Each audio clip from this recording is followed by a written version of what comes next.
Hello, everybody. Today I'm talking about the best apologetics book. What is the best apologetics book? I get asked that question a lot, and so I decided why not go ahead and make a stream outlining not just what I think is the best apologetics book, but discussing some of the other important ones that I think you should also read. So I'm not going to waste a whole lot of time. Let's just get into it. So the first book that I recommend that you read.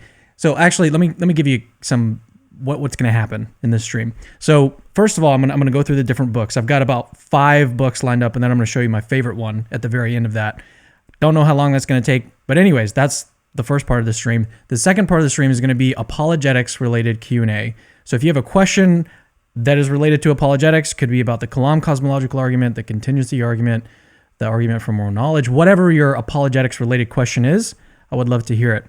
And that's what I'll be doing. So let's get into the books. So the first book that I want to recommend is Tactics. And if you follow my work, you follow my stuff, you probably knew this one was coming. Tactics, written by Greg Kokel. They run Stand to Reason. The reason why I want you to read this book, or why I suggest reading this book, the subtitle of it is A Game Plan for Discussing Your Christian Convictions. I've interviewed Greg a bunch of times on my channel. We've talked about this book at length on, I think, at least a couple different occasions. And so if you want to get more about that book, then go check out the other interviews that I've done with him. But the reason why this book is so cool is because it just sort of shows you how to have a conversation with somebody. No matter what level you're at, if you're just starting out, if you don't know anything about apologetics, you can still have a productive conversation with somebody, even if that person completely outranks you in what they know. This book shows you how you can still have a good conversation. And so that's why I recommend it. He also goes through the sort of biblical reasons why you want to be interested in apologetics. And so it's just a great read. I think every Christian ought to read this book, Tactics. I should also mention that I don't have any books linked right now. If you're watching this live, I don't have any books linked in the description of the video yet. But what I will do is link all 5 of these books in the pinned first comment in this video. So if you scroll down to the very where the comments are, actually I think right now it's just like a click. You just click it and you'll see the pinned comment that has all of the different books there. So can't click on it if you're watching this live, but you will if you're not watching it live, basically. All right, moving on to the second book. This is one of my favorites. I recommend it to literally everybody that I come in contact with, especially our patrons. I'm always pushing this book to our patrons, and I don't get any kickback or anything from this book. I just think it's that great. The Sun Rises. Dr. Craig had to make an appearance somewhere in these different books. So William Lane Craig, this book, you can see how thin it is. It's actually really thin. And so it's a really easy read, actually. This is an abridged version of an academic book that he wrote. And it's very, very condensed. There's a whole lot of argumentation. It actually takes, even though it's kind of small, let me actually see how many pages it is. It's 150 something pages. Yeah, 155 pages. So it's not actually that difficult of a read in terms of length, but every page, since it's a condensed version of an academic work, it's just, there's so much going on. So like you want to take one page at a time. It's just so good. When I was reading this book, I was really struck. Like I had this experience where I was like, man, the case for the resurrection is actually really good. And like people have thought about this for thousands of years, and you can tell when you're reading a book like this that people have just investigated every single different area that you can go into. And it's just really, really powerful. It's a really good, I think, it's an introduction into the case for the resurrection. It's that good. I highly recommend picking up this one. I think all of these books are relatively inexpensive as well. So around $10 to $15, I would say. So all of these books are very, very accessible in terms of money. So the next one, Is There a God? By Richard Swinburne. You may not know about this book at all. Richard Swinburne, I've interviewed him on my channel as well. Richard Swinburne is amazing. I think right now he's like in his mid 80s, but he's just sharp as a tack, like so sharp. When I interviewed him, I tell people this. It's like basically him and I think just a handful of other people that I've interviewed where I was just like, you can tell that you're talking to a genius, like someone who is just that smart. And it just was intimidating. And when I did my interview with him, I just felt that way. But in this book, this is another abridged version of a bigger book, The Existence of God is a book that Richard Swinburne is probably more well known for. This is the abridged version of that book. It's more accessible, it's smaller, shorter, and I actually haven't read this one, but it was suggested to me by a number of Christian philosophers, and I've read parts of the existence of God. I've read parts of this, and I was actually combing through it before we went live today because I absolutely intend on reading it. And I also know that Richard Swinburne, if you don't know who he is, he's been very, very influential on a lot of the thinkers that I have on my show.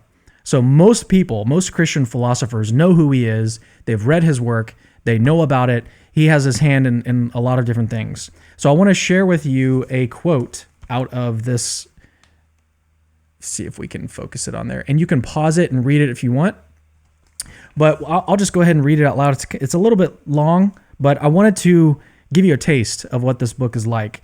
And so he argues for theism as like the best hypothesis over any other, polytheism or naturalism. He argues that theism is the simplest, best explanation of reality, essentially. But he does it in a way that's completely in line with current scientific thinking. So like the way that we go about developing scientific theories, he takes all of that into account, how simplicity works, what we look for, what are some of the explanatory virtues of these theories. Anyways, let me read you this quote and you can determine whether or not you want to pick this one up. It's just amazing. All right, here's a quote. If the action of a person is to explain the existence and operation of the universe, he will need to be a very powerful person. It is a simpler hypothesis to postulate that his power is infinite rather than just very large. If we said that he was powerful enough to make a universe of such and such mass, but not powerful enough to make a more massive one, the question would arise as to why there was just that rather than any other limit to his power. This argument from limits, I'm telling you guys. It naturally fits the suggestion that God's power is infinite, that there be no causal influences from outside God influencing how he exercises that power. And so it is the simplest to hold that his freedom too is infinite. In order to exercise power effectively, you need to know what are the consequences of your actions. Hence, it naturally fits the claim that God is infinitely powerful and free to claim that he is infinitely knowledgeable. If we are to explain the various phenomena to be described in subsequent chapters by the purposive action of God, we shall need to suppose that he understands the consequences of his actions on a large scale. It is simplest to suppose that his understanding of things is unlimited. Hence, the principles which we use in science and history and all other human inquiries into causes indicate that if we are to explain the world in terms of personal explanation, we should postulate a personal being of infinite power, knowledge, and freedom. That's just a quick, that's like kind of toward the beginning. I don't know if you can see. Anyways, so he develops this whole book, and it's just amazing. It comes highly recommended from philosophers. I've read other parts of it. I've interacted with his work. I highly recommend that one too. All right, let's get on to, I have two more books, and then I have one more book, and then I'm going to give you my favorite book, my favorite apologetics book. Let me take a drink first. By the way, our whole family is kind of dealing with some bronchitis right now, coughing and stuff like that. We actually ruled out COVID, thankfully. We got our kids tested, and it came back negative, so it's we probably just have a little cough, a little bronchitis. Got bronchitis.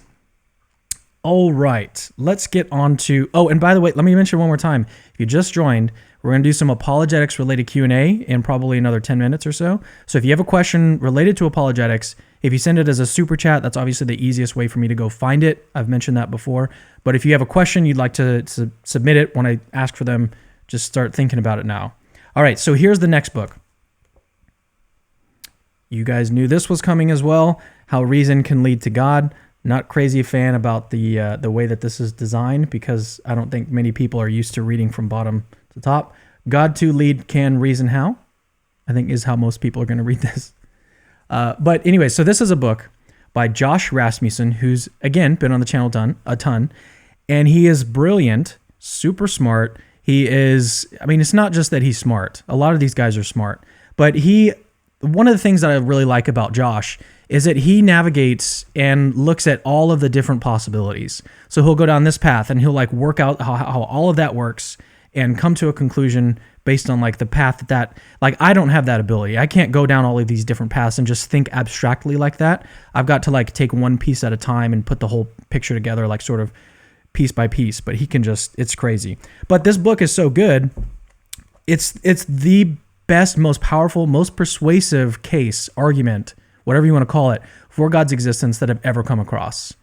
It's more powerful than Swinburne. It's more powerful than anything that I've seen from Dr. Craig, from anyone. And he does it in a very, very accessible way in this book. He has more technical papers and stuff where he argues these things. He even has a debate book that just came out where he was engaging with another atheist philosopher, and they were debating some of these same issues. So if you want to get more technical, you can. But this book is a great introduction into what I think. I mean, if everybody in the world read this, I think that pretty much everybody would become a theist if they weren't already a theist. I know that atheists are a very, very small number of population currently, but I think that more people would have a more robust and fuller commitment and understanding of who God is if they read a book like this.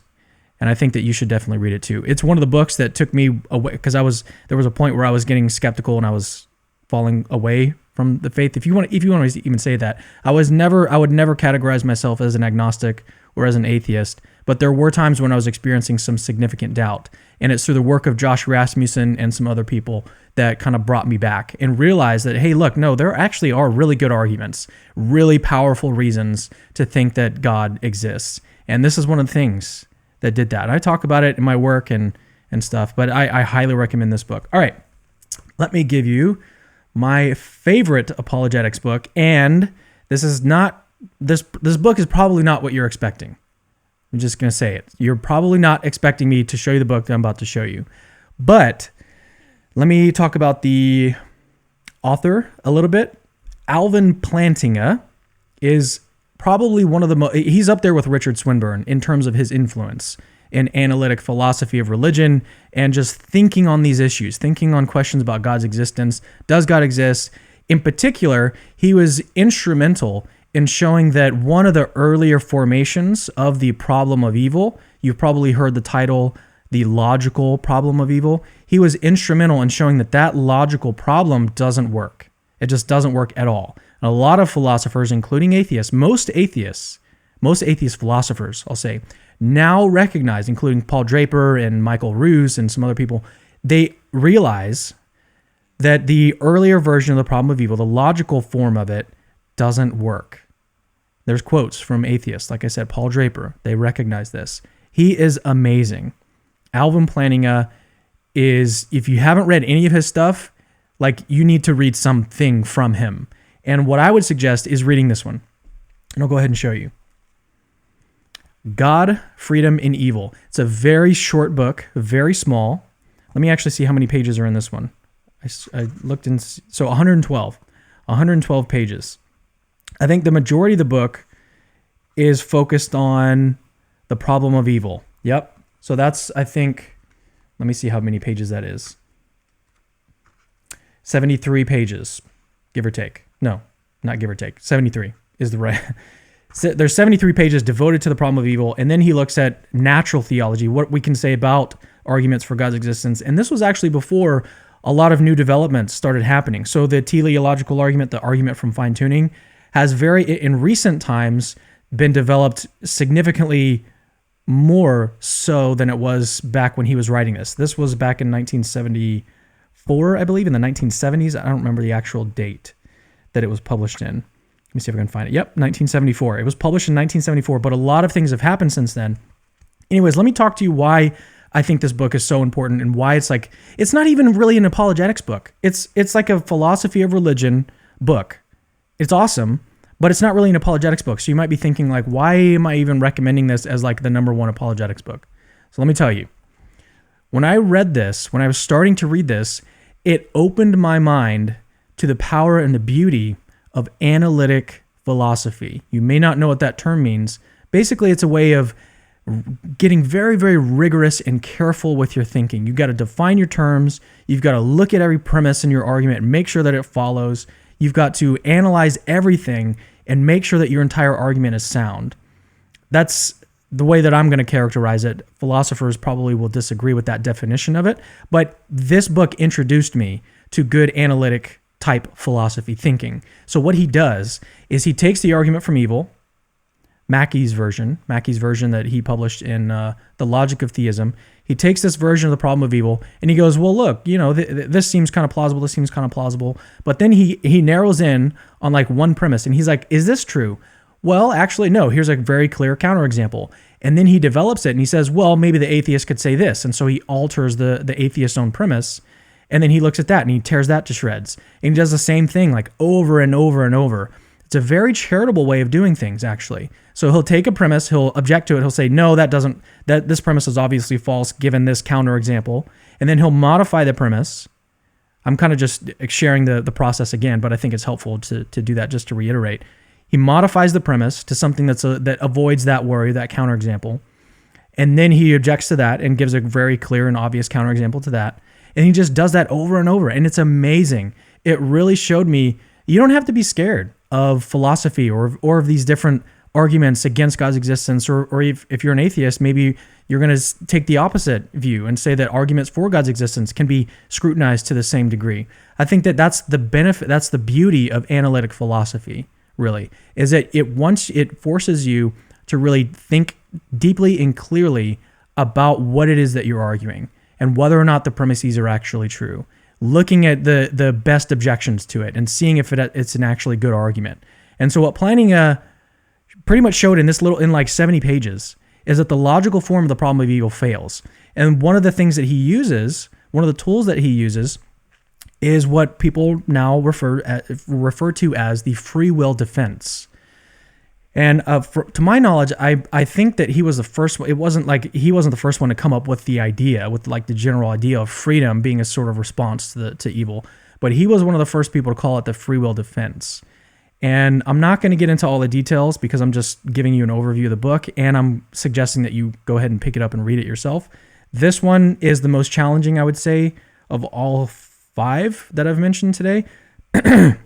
The other one, I guess, How Reason Can Lead to God and Is There a God by Richard Swinburne, those two would still be up there. But this one, like, there are some pages where, like, I'll read a paragraph. I'm like, what did I just read? And I'll have to go back and read it over again and read it over again. And it also revealed to me just how brilliant Alvin Plantinga was. Like in his prime, he's also funny. Like if you read his books, he'll just like randomly throw a joke in. It's like, this guy had a really good sense of humor. I really wish I could have met him. And anyways, so those are the books. So now we'll get to some Q&A. I hope that was somewhat interesting, somewhat fun to go through. All right, let me pull up the questions. I saw some super chats come in, so let me get to those. All right, here's the first one. Russell Jones, is 3 persons in the Trinity an arbitrary limit? Yeah, so this is a really good question, and this is one that I've thought about a bunch as well. So in my argument from limits, what I do is I argue that anything that is limited has a cause, and I say that the first cause can't have a cause because otherwise it wouldn't be a first cause. But then it sort of follows that the first cause doesn't have any limits. And so what I want to say is probably make a clarification to say that anything that has a sort of fundamental limit has a cause. And so there's a distinction between a fundamental limit and just something that is a limit. So I would actually say that the Trinity is a kind of limit. So there's 3 persons. 3 is a limit. You could have 4, you could have 2, you could have 30, you could have infinitely many persons in the Godhead. But that limit, I would say, is explained by some sort of deeper property that God has, namely perfection. So perfection is the fundamental property that God has that explains all of his other properties. And this also can show you why theism, perfect being theism at least, is so amazing and simple and such a good hypothesis, is that it basically takes one property, perfection, and you can get all the other stuff from it. Now, the other question would be, well, how do you get the Trinity? How can perfection explain the Trinity? And that's a more deep question, I think, that Richard Swinburne, I'll go back to him, he has an argument that he thinks you can get a Trinity from the mere fact of a perfect being, or just using some of your reasoning capabilities. He thinks you can get to a Trinity that way. And so I'm still exploring those arguments, but I think that that's the way that I would respond, is that perfection, and there are some good arguments and some good thoughts on that. I was even listening to a conversation on the Unapologetic Apologists. That's a YouTube channel. Josh Rasmussen and William Lane Craig were talking about something pretty similar to this. Like, why 3 persons? Why not 4? Why not 2? And so what Josh said in that debate that they did, I think it was a debate on the abstract objects. What he said in that debate is that 3 persons is required for cooperative love. And what cooperative love is, so my wife and I, we both love my daughter, okay? And there's different things that her and I can do together to cooperate and love on my daughter. That's different than if it was just me loving my daughter or just my wife loving my daughter. There's something special that happens when you're cooperating with someone else to love on some other person. And what he argued is that this cooperative love, this doesn't require any more than 3 persons. 3 persons is like the bare minimum. And so we maybe could apply some kind of like Occam's razor to that, like just shave off unnecessary causes, unnecessary arbitrary things that you don't need in order to have cooperative love in the Godhead. So if that's a great good, then a perfect being would have that exemplify that property, so to speak. So that's one route. I think that that's actually a really good, interesting argument. So that's what I think on that, Russell. Very, very good, astute question. All right, the Daily Apologist says, Cam, do you plan to pursue a degree in philosophy or apologetics? If so, where would you go? So no, I don't have any plans to do that right now. And the reason why I don't have plans to do that, let me actually see. It looks like my microphone might be peaking a little bit. Let me see what's going on here. It looks like it's right. All right, I'll just put it away from my face a little bit. So I don't have any plans to do that. And I've gone back and forth on this a bunch. I've talked to people, and what it basically comes back to is that I don't need a degree to do what I'm doing now with Capturing Christianity. That's not necessary because I'm not the expert here. I draw on the work of experts and I showcase their work. That's basically what Capturing Christianity is all about. The tagline of the ministry is exposing the intellectual side of Christian belief. I can do that without having a degree. I can invite other people on. I can interview them. I can host debates. I don't personally need a degree in order to do what I'm doing at Capturing Christianity. So then what would be the point of getting a philosophy degree? Maybe it's because I would grow in knowledge, and that's a great thing to have and to do. It's to grow in knowledge. But do I need a degree to do that? I don't think so. I don't think I need a degree in order to grow knowledge. All I would need is some self-discipline to read the books, not only that I have, but I could also talk with philosophy professors that I'm in contact with now and just get like a list of books that they have their students read, and I could just read those myself. So it's about knowledge. I could just read books. So I don't need it, and that's basically what it comes back to. And also the money situation. If probably at this point I could get some kind of scholarship somewhere, but it always comes back to that. I don't necessarily need it to do what I'm doing now. And so, yeah, if someone could give me a good reason that I would need one, then yeah, I would change my mind and think about it more. But that's where I'm at. All right, Andy Gregory, you never mentioned C.S. Lewis. Why is that? That's a good question, Andy. So C.S. Lewis, I've tried to read him. I've read a couple things from him. Mere Christianity was one of the first books that I read in my apologetics journey. And when I read it, I remember thinking, there's something about this I'm just not like connecting with. And I think it's because C.S. Lewis is such a good like storyteller, and he's more poetic in his language. And he uses the English language in such a beautiful way. And I'm not like that at all. If you read anything that I do, or you even listen to me speak right now, I'm not like a poetic talker or thinker. I just I want to know what the steps are, and I just want to like think about it in sort of rigorous, logical fashion. I don't want to use like linguistic flourishes and make it sound pretty and beautiful. And like Ravi Zacharias is someone who does that too, or who I think was a really good like poetic kind of talker. So anyways, getting back to why I don't recommend him is because in his work, I don't think that he has the best philosophical arguments for God's existence. Like the moral argument that he gives in Mere Christianity, not really convinced by that. I'm convinced by other kinds of moral arguments, like the argument for moral knowledge, And I think actually C.S. Lewis does mention that. He does mention something like the argument for moral knowledge, among other things. But I personally haven't been super impressed with him. I know that there are better philosophers like Alvin Plantinga, like Richard Swinburne. And so those are the people who I choose to read and soak up. So that's the debate. I hope that doesn't offend anyone. I'm not saying that he was bad at all. Like nothing that I said entailed that C.S. Lewis was a bad apologist or that he wasn't really good or anything like that. It's just that I think it's more of a personal... I didn't really connect with him in a way that I've connected with other thinkers. So it's for other people that C.S. Lewis may be like the person who you really get and who like gets you. And so it may be different for you.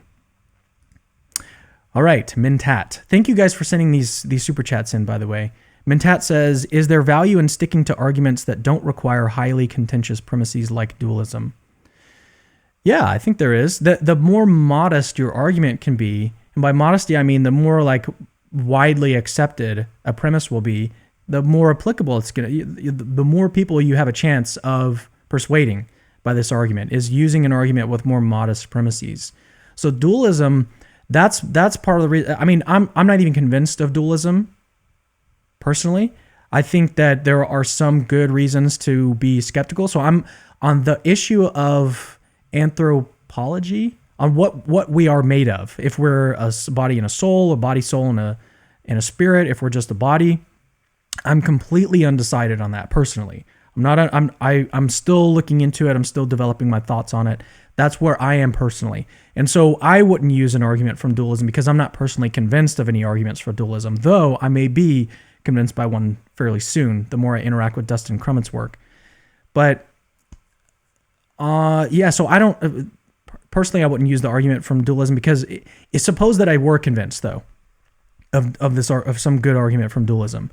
You not only have to argue that dualism is true, you've also got to argue that dualism is expected on theism and not expected on naturalism, which I think is actually kind of easier to argue than dualism is to argue for. So I don't know. The other thing about philosophy of mind, and I'm picking on this one example because you gave like dualism. I'm sure you're thinking of other examples too, but I'm picking on yours that you gave dualism. Dualism, philosophy of mind, is very, very complex. It's an area that I just think there's so many moving parts and there's so many different things you have to learn, so much literature to go through, and I just haven't even started that journey yet.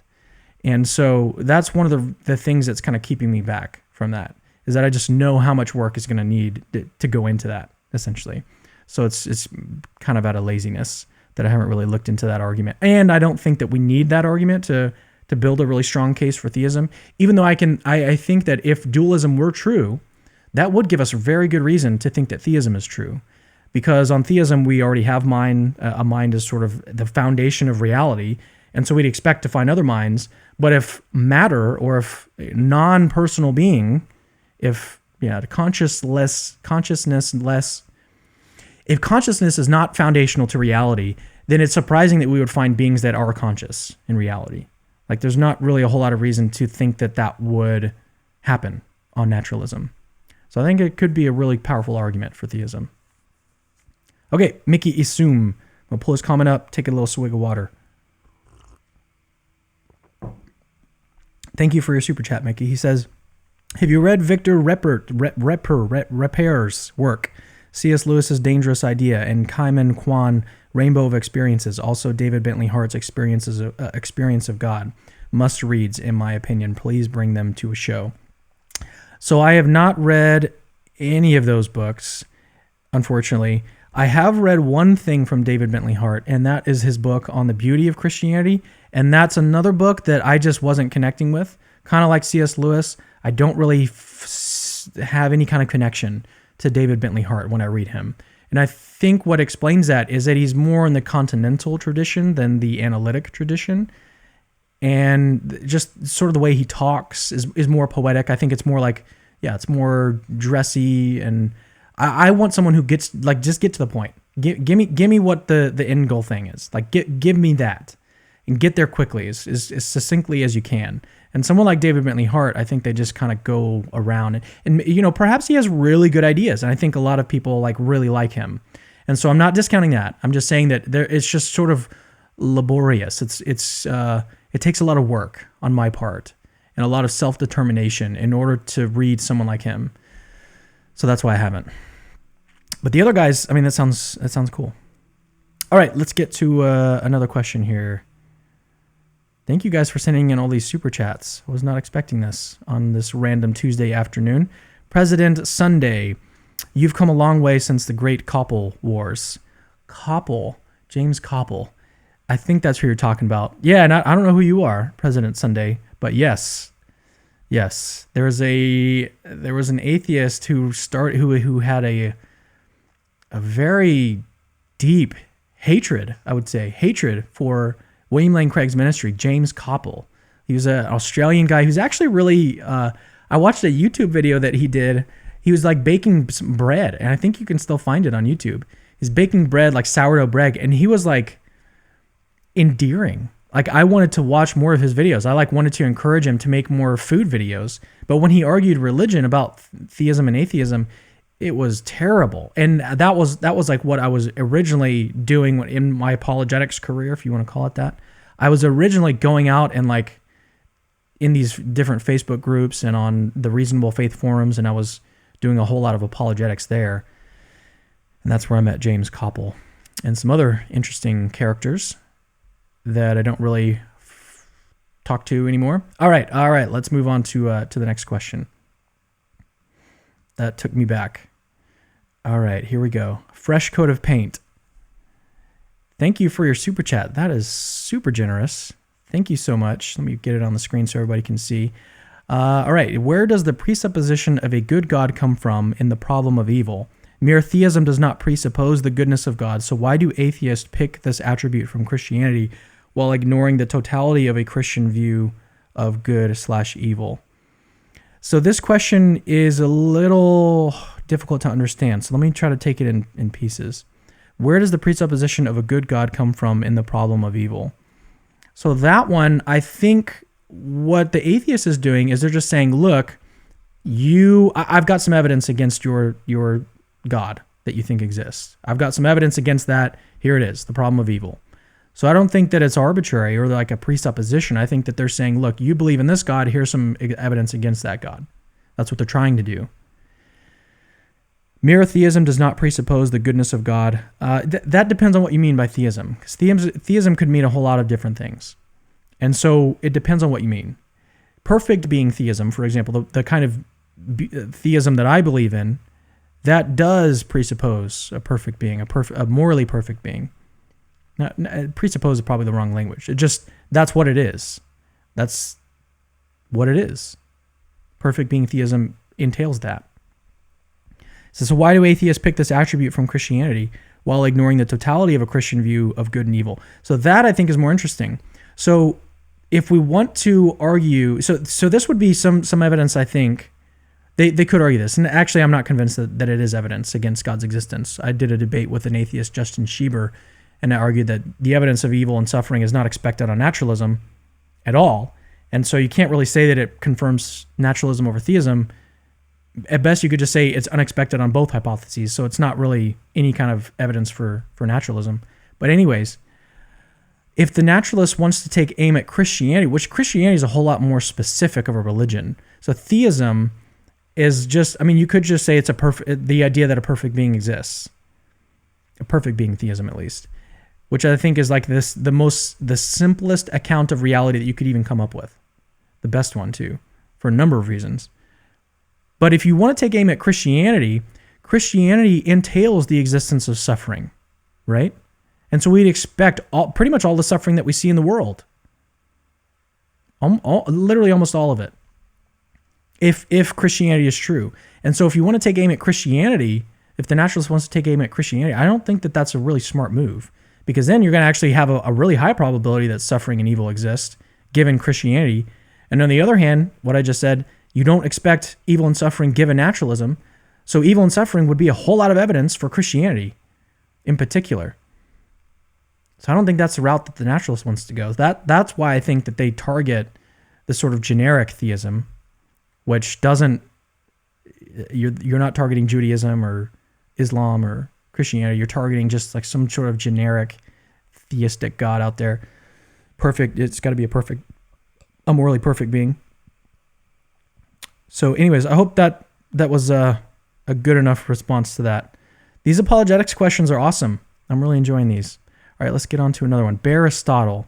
I apologize if you've already covered this, but any chance we could get a debate between Trent Horn and Dr. Jerry Walls?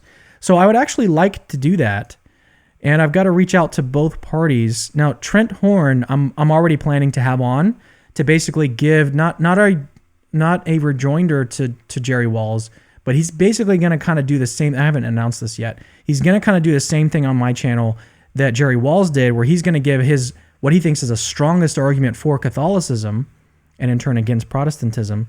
He's going to give his strongest argument for Catholicism, and then we'll do some Q&A after that one as well. So it's going to be kind of like the antithesis of what Jerry Walls did. So I'm already planning something like that with Trent. But a debate between the two, I'm open to it. I don't know if the two of them would be open to it. I think Trent would probably be open to it, but I haven't talked to Jerry at all about it. I don't know if he does that kind of thing. So I'll have to reach out to him and see if I can set that up. But maybe so. It might be cool. All right, let's get to another question from Maverick Christian. He says, any news yet about the upcoming Capturing Christianity 2021 conference? For example, the venue location. So actually, I haven't put this live stream up yet, but my wife and I are actually planning a stream tomorrow to give you guys an update on the conference. So just stay tuned. We're going to give you guys an update on some of the things that are happening with the conference. It's still happening. I'm not going to give you any details, but yes, it's still happening. And we have a whole live stream tomorrow dedicated to it. So it'll probably be around 12 p.m. Central, just like this one. All right, another one. Would you want to get a degree someday?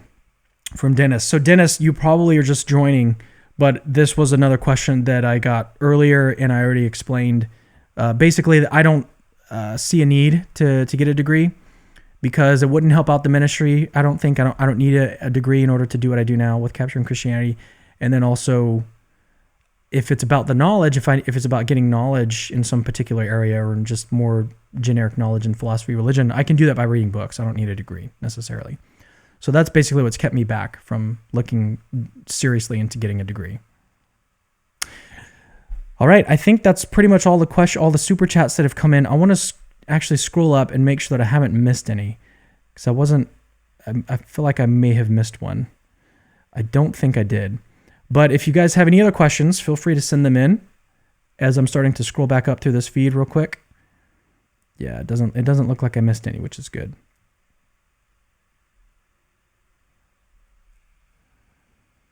All right, so here's another good question from Noah Life. He says, God is limitless because he is necessary and uncaused. Does that mean that abstract numbers are also limitless? Also, is God unlimited in badness? Is he not limited by laws of contradiction? So these are all very, very good questions. God is limitless. Let's slow down and take each one at a time. God is limitless because he is necessary and uncaused. I don't think that's the reason why God is limitless. I think God is limitless because he's a perfect being, but also because of this other argument that I gave, the argument from limits. So I think that's the reason why God is not limited, or he's unlimited. And what Swinburne argues in that book that I mentioned earlier is there a God? The quote that I read, he argues that God is unlimited because that's the simplest explanation, or that's the simplest hypothesis, is to have an unlimited being as opposed to a being that has some sort of arbitrary cutoff in power or in knowledge or in freedom.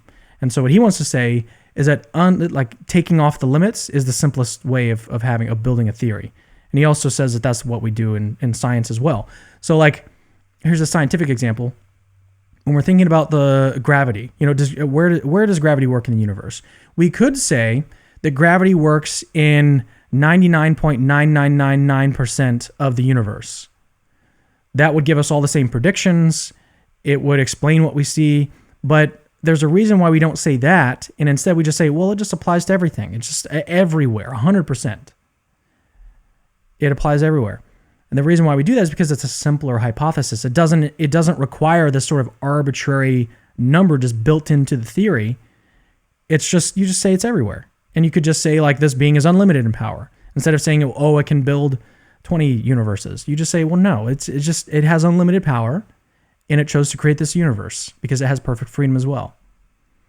All right, so let's get on to, does this mean that abstract numbers are also limitless? So this is a really good question.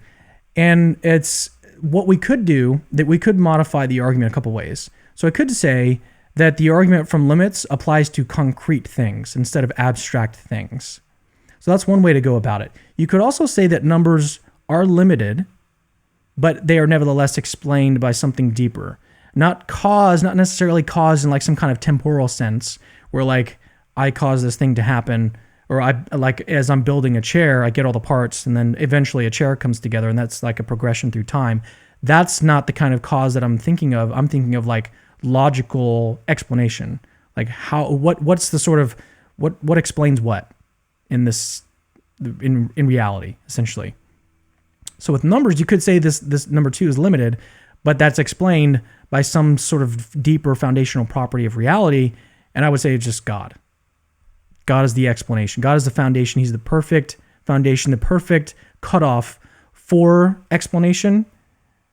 And so that's what sort of explains everything else, including if you think that numbers can have an explanation, then that's what you do. But if you don't think that numbers can have an explanation, then there's nothing to worry about. You just instead limit the argument from limits.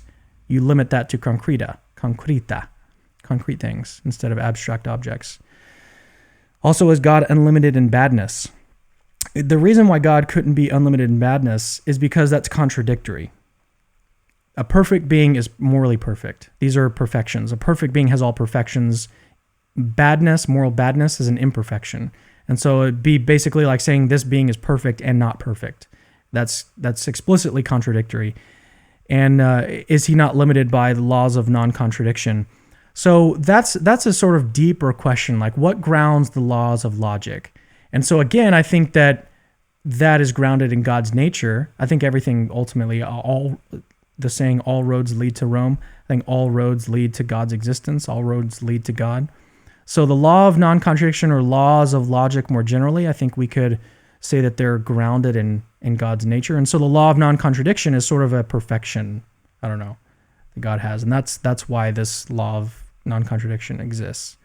That's sort of something that I want to think personally more about. I don't really have. I think that gets into some really tricky waters. So like, could that principle even be false?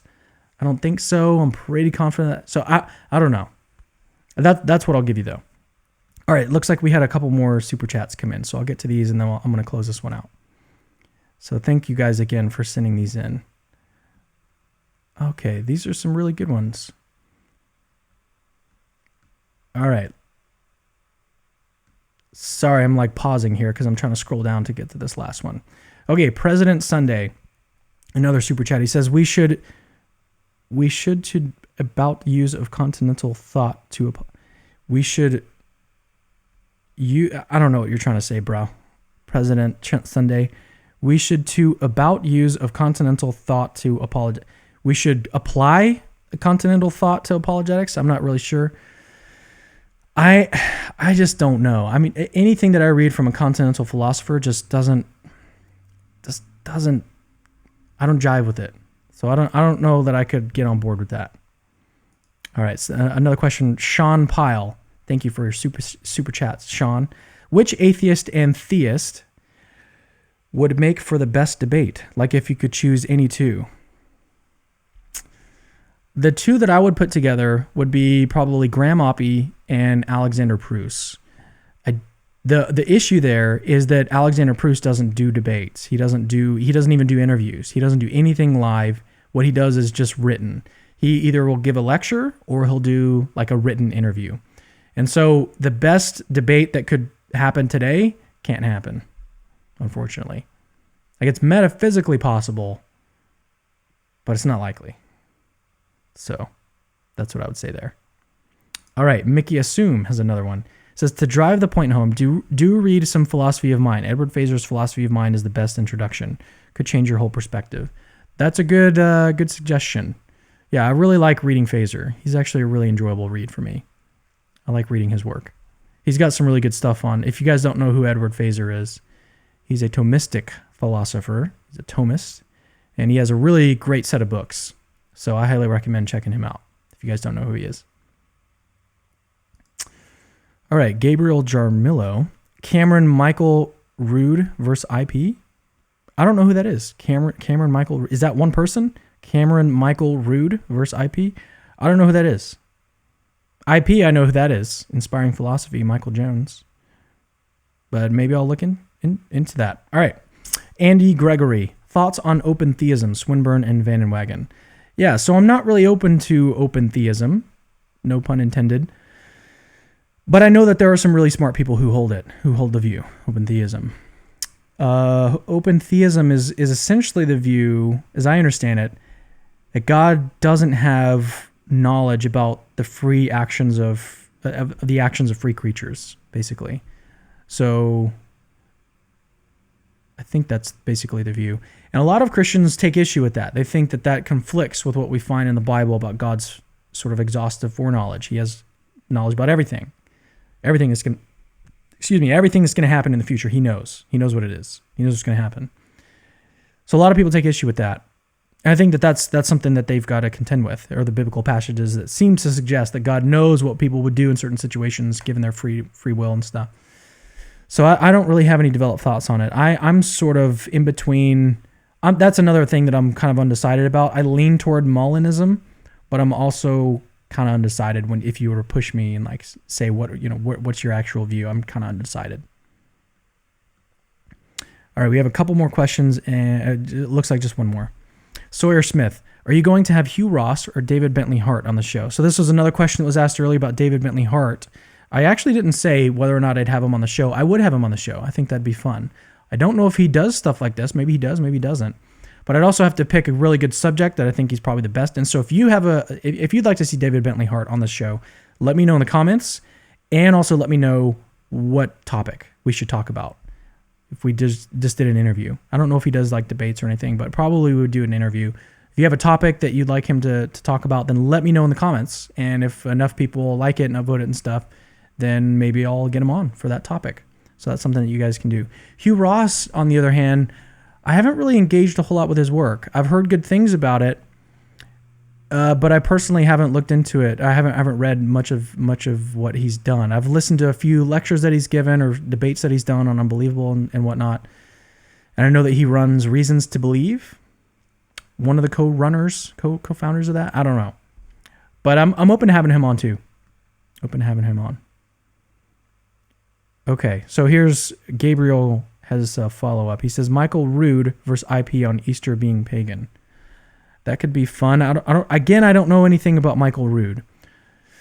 So it could be good, could be bad. I've got to look into these people first. I got to sort of vet them out before I have them on my show. I don't just give anybody a platform, essentially. I want to make sure that I'm promoting good thinking. So I've got to look into these people first. But I'll look into it. That sounds cool. All right, that's going to do it. I'm going to close this guy out. Thank you guys for joining me and participating in these different books that I've shown you guys. Let me know what you think is the best apologetics book as well. I said God, Freedom, and Evil is the best, and it's kind of a weird pick. I think most people are going to be like, that's weird. But that's what I like, and mainly because of how much it got me thinking and really shaped my own ability and thought and ability to analyze arguments and stuff. So really, really good book. Like I said, I'll leave links to all of the books in the first comment, the pinned comment. So check those out as well. But anyways, we'll see you guys later. Remember, Christianity is true. See you later. Have a good week. Actually, we'll see you guys tomorrow in the live stream. So peace. Take care.